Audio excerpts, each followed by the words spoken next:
Welcome to Stand Up for Doctors. I'm your host, Kim Downey. Thank you very much for joining us. I'd like to welcome Dr. Jillian Rigert. Thanks for joining us today, Jillian. I am so excited to be here, Kim. Thank you for all you do and being the special human that you are. Oh, well, and you are too, and I'm just thrilled to have you as a guest, so thanks. Jillian is an oral medicine physician, postdoc research fellow in radiation oncology, Air Force veteran, certified life and leadership coach, certified chief wellness officer, and she hosts a wonderful YouTube channel called A Life True to You. And Jillian was one of my very first LinkedIn connections way back on April 1st. And I sent you a message saying that I just watched your very powerful TED Talk.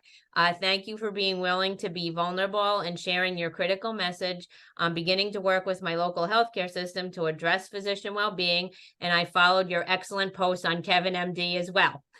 And then you responded, "Hello, Kim. Thank you for such a kind and supportive message. I deeply appreciate it. Please do let me know if there's anything I may do to support you in your journey." So we kept communicating, and then we Zoomed the following week. And then after that, you were incredibly patient in helping me edit a KevinMD article. Because at that time, like, I didn't consider myself a writer, and I felt like it had to be perfect, and I was scared. And I just wanted to thank you because I went back and forth with you, and you were just so nice. So thank you.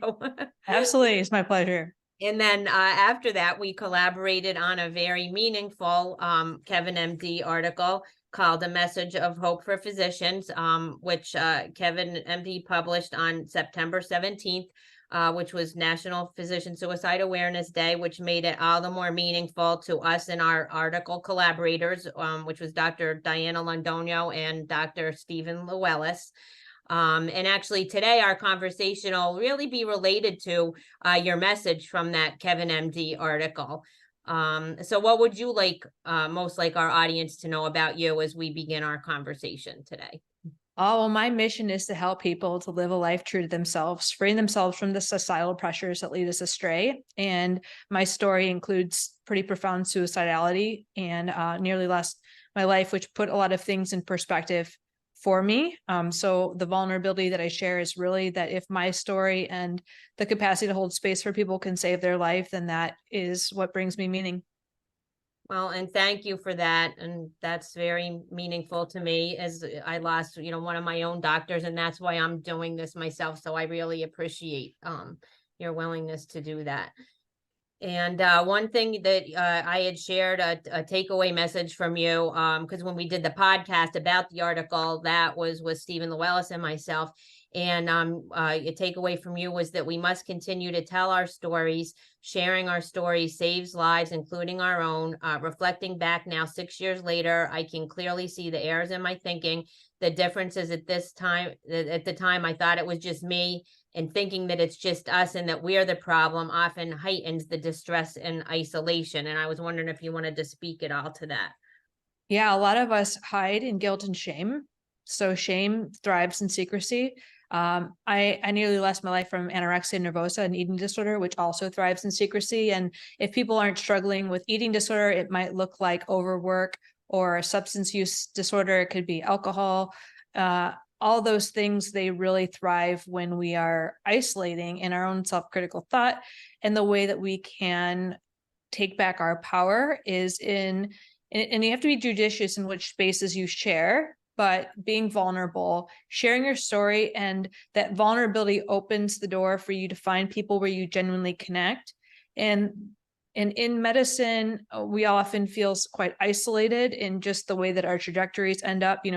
In medical training, we start with often a big class where you're constantly communicating, and then you go on wards and you're isolated and you feel like a fish out of water. And then you think if you think it's just you struggling and you look around and everyone looks okay, then it really heightens your internal dialogue that, like, I don't belong here. I don't deserve to be here. And it's not true. And there's so many people that are facing the exact same self-doubts. And when we can have open discussions about those and normalize the thoughts that we're having, then we feel that genuine support and community. And that can really promote well-being in a way that obviously isolation is not doing for us. Right, 100%. And more doctors are saying that they are or were struggling as well. So it isn't just, if you're thinking it's just you, it's not. And so I appreciate again your willingness to share your story. And one thing that you've also said is, while we continue to work through barriers to wellness at the system level, we must be intentional every day at taking care of ourselves and our loved ones. If you'd like to speak a little to that. Yeah, so one thing I neglected for such a long time, in when we need to excel in order to be, you think about in high school, you want to get into a good college, in college, you want to get into med school. You're constantly putting your life on hold in order to focus, in order to get good grades, in order to get these achievements that you think are going to accelerate the trajectory of your future into a path that you are going to find peace and happiness. But along that journey, we sacrifice the things that would really bring us peace, happiness, and fulfillment. And what I mean by that is like time with loved ones, our health often. And when I was an oral surgery resident and I was having suicidal thoughts and I was coping and having anorexia as, a numbing agent, and I was so isolated, and my ex-boyfriend called me and he would check up on me and he meant the world to me. And he called me one night and I was too tired. To pick it up because it was 9 or, I think it was actually 8 o'clock, because I still had the voicemail. So I looked at the phone and I had just taken a melatonin because I had sleep dysregulation. And I just, if I start talking to him, I'm just going to stay awake. So I'm going to call him tomorrow. And I texted him the next day, and the text I got back a couple days later was about his passing unexpectedly. And it wasn't, doesn't matter how he passed away. People often ask, but it wasn't suicide. So I was just going to say that, but there's nothing that I could have done had I answered it. Nothing that me answering it would have changed the outcome of that experience from, his life standpoint. But I just saw like, all my priorities are so sorry. My Zoom is putting a thumbs up, and that's probably it does it at the most inappropriate times. But it put in perspective, I just felt like I'm living so out of alignment with my core values. I, at the time, had accepted that I was on a career path that I didn't feel really aligned with what I wanted to do, but I spent so many years training for it and holding on to the belief that I'll be happy when. It's like the arrival fallacy. You'll be happy when. And I was active duty military. So I had this commitment to service, and like, I have to follow through with becoming an oral maxillofacial surgeon. So in order to do that, while I was very unwell with suicidal ideation and anorexia, I devoted all of my energy to thriving to being successful as a surgical resident. Right. And I didn't have the energy to do anything else. Right. And how many of us can relate? So in a book by Bronnie Ware, she has the 5 top regrets from people who are dying. And one of them is like not living a life true to yourself, but living a life for others. And so that's what I see. And I trained for my life coaching through Martha Beck's program, and she's got a book called The Way of Integrity, which really resonated with me. And the Way of Integrity is all about, we have 2 selves. We have our essential self that we're born with, our true nature, and then our social self, or our socialized self, which is more of like who we become in order to fit in and to navigate and to kind of mold ourselves to what society needs from us. And you can't just sacrifice the social self, but we often sacrifice the essential self. And when we do that, then we get lost, and it can manifest as physical and mental illness. And you just feel that discombobulation of, I'm not really living a life true to myself. Right. And everything you say is so important to share, because that arrival fallacy is so not, and maybe every physician isn't familiar with the term yet, right? But they keep saying, if I just get through medical school, then if I just get through residency, then if I just get through an attending, and you can indefinitely, then being a new attending is difficult too, right? So so that's so important, and you're right. You have to take care of yourself from day one and make time for yourself. Another thing that you've already touched on and that I know is so important is, and I also shared this takeaway from you in the podcast, community is essential, and finding one that supports you holistically and makes you feel safe, valued, and seen is key. If you'd like to speak a little more to like finding your community, how you found a community. Yeah. So when we change ourselves to fit in, we often don't find a community. We find a sense of loneliness. So Brene Brown talks a lot about the difference between fitting in and belonging is like fitting in is the opposite of belonging, and you feel quite alone. Right. And what I realized is I had created this type of persona, right? The Air Force oral surgeon is totally formed by my ego. It was trying to protect my very sensitive nature. And it was in response to what I thought I needed to be in order to be respected in our society that often oppresses women. And I had a long history of being very oppressed and abused. And I thought that in order to be strong and to stick up for myself, this is what I need to do.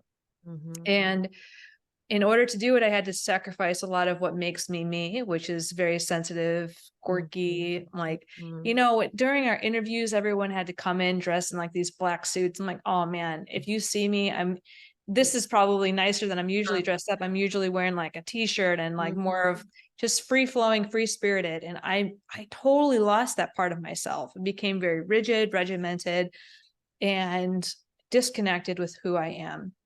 And I felt constantly out of place. And so then when I left surgery, I was hiding in guilt and shame, trying to make my dental career work, which, you know, I just felt like it wasn't the right path for me. I didn't really belong in the dental sector. And I thought I was going to die actually. And so when I wrote my KevinMD articles, it was because I thought I can't keep living like this. So I want to get the information out to the world that I feel is important to share just in case I die. And the unexpected but positive consequence of that action was that a lot of people related to my story, specifically that I risked my career to save my life, is probably one that brought the most people into my life that resonated. And it took about a year for me to really embrace that I had a sense of belonging within this community. A lot of that coming from having a dental license, but feeling like the physician community in medical school was like, I felt I resonated more. And then just realizing at a human level, okay, well, if we strip away all these titles, you resonate with these people more. And if you're your true self and these people are sticking around in your life and you can be vulnerable and you can feel safe and you can feel supported, it's those people that are your community. If you have to hide parts of who you are and pretend like you're somebody else, like that's not your community. You're exactly right. And how would you suggest physicians find their community? Because I know on LinkedIn, right, there's a good supportive community there. Do you have any? And I know part of it is being willing to be vulnerable. And like I talked about in the podcast with Dr. Michael Hirsch, he said, you know, being vulnerable doesn't mean you have to tell people everything, right? No, that you can choose, but to show little pieces of yourself, to be your true self, and then see that you're still accepted, right? Is very fulfilling. And that's part of, you know, finding a community, people that you can be yourself with. Usually what you'll find on LinkedIn, we have mutual friends. I was just talking to Todd Otten and to Adam Harrison after you did. Oh, right. What we were sharing, it's the thread is the shared values, right? Is we all have shared values. And so I always, you know, for people who are lost, it's like, what are your core values? What's your mission? Because we're all coming together with a shared mission and sense of purpose and meaning. And a lot of us are more, you've had extraordinary health events in your life, right? You have extreme meaning and you're more willing maybe to be vulnerable because you've been through so many things. You know, the importance of life, the fragility of life. For me, I'm maybe a little bit more open because I lost my military career. I sat on my deathbed thinking I won't be here. I had to come to grips with feeling the pain of suicidality and looking at it and having that shakeup. Like that's what allows me to be open and vulnerable and have we talk about the fierceness, like you're a fierce advocate because of your why. I'm a fierce advocate because of what I've been through.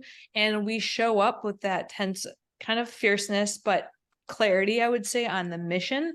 And then you find other people who have that shared mission and value. So you find your community through being true to your values and sharing what is authentic and aligned with those values. Mm-hmm.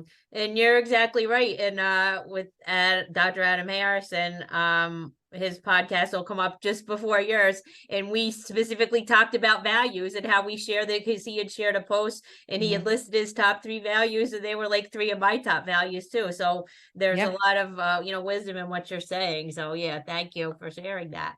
Absolutely. Yeah, so something else that I had shared was, again, it was a takeaway of yours, and there's 2 parts to this. I had said that your key question for your colleagues that they often don't stop long enough to consider is, what do you really want for your life? Then after that, you also shared something that's important that goes along with that. And that was, for people experiencing burnout, it's hard to think about what do you want, that they're often in survival mode. And you shared that one regret you had from your transition was not allowing yourself to rest. So I didn't know if you wanted to speak to that at all. Yeah, I'm laughing a little bit because I'm debating taking a sabbatical, and I told Adam I'll talk about him on this podcast. He said I came up in his episode, and I'm laughing because I didn't take any time off when I left oral surgery. I provided my resignation. I think it was a day or 2 later, I started my next residency, and I was fried. It was not a great decision. But a lot of us have scarcity mindset where we feel like we can't take time off, or our whole self-worth is intertwined with working. So who are we without that? And to be able to sit in the discomfort of who am I, what do I want, and who am I is a big question, but I like the kind of the prompt, I am a person who. So I am a person who cares about humans. Well, how can that value show up outside of your job? And you can see where your identity is stable without needing to be like, well, I have to be a martyr and stay in this toxic job that's killing my soul because my value is to take care of people. Well, okay, so how can that be true? And you do that in an environment that is conducive with your well-being. Right. So I find that when I made the decision coming from surgery, I was very numb. I had just come out of inpatient level treatment for anorexia. I was, had unprocessed grief. I was completely lost. I had been discharged from the military, and it was quite unexpected based off of my command support to retain me. Probably worked out well because I was just not functioning anymore. It was too many things at once. Like I lost my co-resident, passed away unexpectedly. My commander did. I didn't want to be here. And I actually ended up preparing for my next job while inpatient for my eating disorder, just not taking a break. Right. And we're so afraid to sit with our own thoughts and emotions and connect with ourselves. And that's the best thing we can possibly do, is learn how to do that and to get in touch, because many of us have, can qualify for symptoms of PTSD. We are disconnected as a way to survive in the system that's not made for humans. And so for me, over these past few years, going through different modalities to reconnect with self and so the discomfort that comes up with, you're not a workaholic anymore. And I do work a lot. Right. But the thing is, it's understanding where somebody just posted when I was trying to take a sabbatical. Anytime I think about it, I apply to 6 more jobs, literally. And they're like, working too much, like overwork is a trauma response. I'm like, yes, I do know, because my work, like my whole self-worth is intertwined with my work. So trying to change the narratives, like there's a book called Do Nothing, and it talks about where we get this philosophy that we have to work and how busyness is a status symbol in our society. Right. And I did Martha Beck's Wayfinder life coach training because I resonate with her as a human. She left, she grew up in Utah, left the Mormon religion, then did her education at Harvard, got I think 3 PhDs, and then was like, I don't belong here. I'm sick. I don't want to be here. and she left to be a life coach, and she lives, you know, a very authentic life that's full of creativity and just trying to embrace who she is. And some of it's countercultural. And I'm like, I just want to be free, just expansive and creative. And we don't get the opportunity to do that a lot in medicine. And people often feel trapped. So when you're in burnout, this is a really long-winded answer to your question, but for the people in burnout, they're on survival mode. When I was there, I thought I needed to finish residency or take my own life. Like, clear cut, could not consider any other options. So if you're trying to create a life and like, what do I really want at those times? Like, the first step you need to do is rest so you can think more clearly, be able to get into that creative mind, because your brain's not going to offer you all of the options that exist. It's clouded through a dark lens. So the most productive thing is often rest. And how hard is it for people to truly intellectualize that and apply it? Right. Or that, and that's a key, because even if you can intellectualize it, that applying part isn't necessarily easy at all. No, Right. I'm not good at it yet. I'm also Right. learning. Yeah. So right. Not good at it. So you're preaching to your own choir, right? Yeah, I mean, that's what we do, right? We write Yeah. the books that we need, we give the talks that we need, we write the posts that we need, we share the blogs that we need. It's like, it's not, I think in the Atomic Habits, there's, you know, all the authors that write those books, like, I wrote it for me. Yeah. And in processing it, I learned that many other people need this message as well. Right, absolutely. Now we've talked about self a little, and another thing that we've discussed is sharing, you and I have discussed sharing the importance of grounding ourselves and our values and self-compassion to provide stability and self-worth during life and career transition. So we've just spoken to that a little. I didn't know if there was anything you had to add. Yeah, so oftentimes what we ground our self-worth in is achievements and titles, and those are fleeting. So what that actually does is it gives us some self-esteem, but that self-esteem is fragile because it's dependent on these external factors. So in Kristen Neff's book, Fear, Self-Compassion, she talks about grounding our self-worth in self-compassion, which, I mean, how self-compassionate are we mostly? We're often extremely self-critical to a point where we think that we have to be in order to break ourselves down and build ourselves up stronger. But Brittany Brown offered me the message that I love to share, because she said that in studying people with high levels of mental toughness, she found that at their core were high levels of self-compassion. And when we break ourselves down, like for me, I would break myself down, and then surgery, there's, you know, that self-criticism on top of the criticism that you get. And I did not, you know, eventually just could not build myself back up. And I'm a marathoner, and I realized, you know, yeah, you used to have, I can be compulsive in running, but I used to like be compulsive and mean to myself while running to kind of motivate myself. But I'm like, I can be, you know, I actually, if you think about life as a marathon, long distance, if you relax and you're self-compassionate, you actually go a lot farther than if you were to like tense up and be self-critical, because you just like, you don't pace yourself, you tense your muscles, you get burnt out quicker.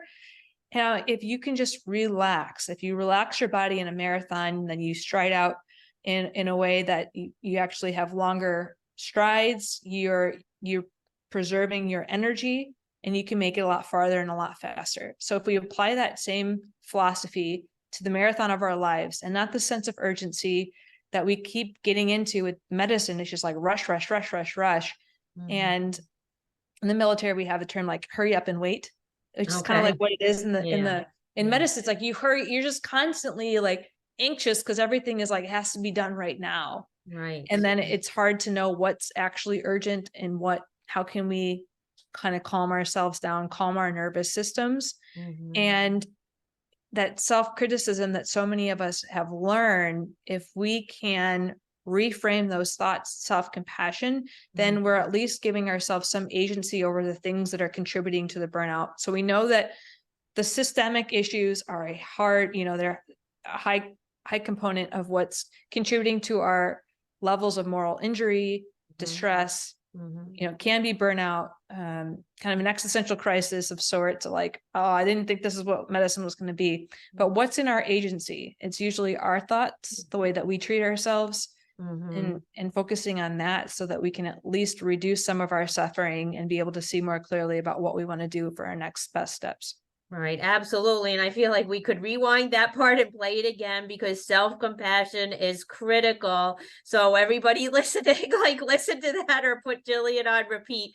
And I know even for myself, with some of the things that happened the last few years, like people would say, well, you did the best you could with the information at a time.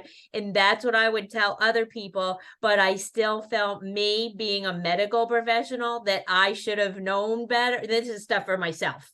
And to make different decisions, or, to get more information. And it was during a pandemic and all that, but I had the hardest time. Like other people would tell me that I needed self-compassion for me. And I was like, well, I would have granted it to anyone but me, because I'm like, no, it's me. Like I should have known better. So like, I fully understand what you're saying. And that's a critical message. So I just shared that example so doctors can maybe see themselves in it. And it's so important what you're saying, and it can't be glossed over. And to recognize that the information you have today to judge your past self, you're already biased, right? Because you have new information. So Right. you can't reflect back, right? And I did shoulda, coulda, woulda, right? When it comes to leaving oral surgery, I always, I debated for how many years did I make a mistake?